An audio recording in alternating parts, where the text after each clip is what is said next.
ஜெய் வாராகி. என் அன்பு குழந்தையே, பாரம் அதிகமாக இருக்கிறது, தாங்க முடியவில்லை. தூக்கி சுமக்க ஆள் இல்லை என்று நினைக்கிறாயா?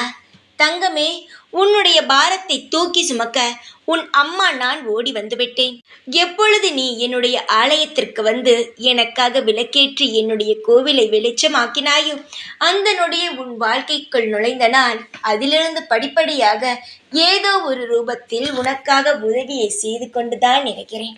பலரோ பலவிதமாக உன்னை பேசினாலும் நீயானால் சரியான வாழ்க்கையை வாழ்ந்து கொண்டு இருக்கிறாய். யார் என்னத்தான் பேசட்டும், உன் வாழ்க்கை தானே நீ வாழ்ந்து கொண்டு இருக்கிறாய். மற்றவர்கள் இருந்து கவலைப்படாதே. உன்னுடைய பாரத்தை நான் தூக்கி சுமக்கிறேன்.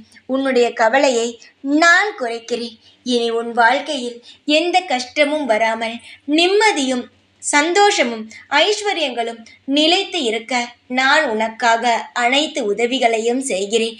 இந்த வாராகியை நீ சர்வசாதாரணமாக நினைத்து விடாதே. எந்த நேரத்தில் எந்த ரூபத்தில் உதவி செய்ய வேண்டும் என்று இந்த வாராகிக்கு நன்றாக அறிந்தவர்.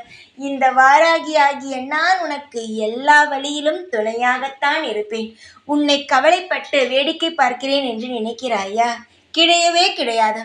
சில பாடங்களை நான் உனக்கு சொல்லித் தருகிறேன்.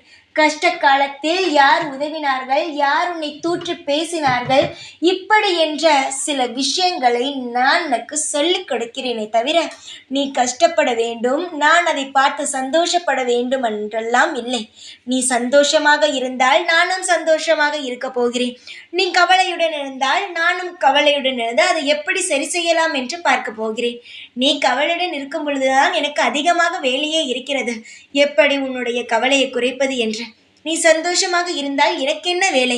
உன்னை பார்த்து ரசிப்பது மட்டுமே இந்த தாயுடைய வேலை. கவலைப்படாதே. எல்லா நேரமும் ஒரே மாதிரி இருக்காது.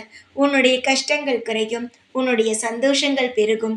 இந்த வாராகி தாயானவள் நிலைத்து உன்னுடன் இருப்பேன், அருள் புரிவேன். தைரியமாக இரு. எல்லா நேரமும் நான் உனக்காக மட்டுமே உழைத்து கொண்டு இருக்கிறேன். ஜெய் வாராகி.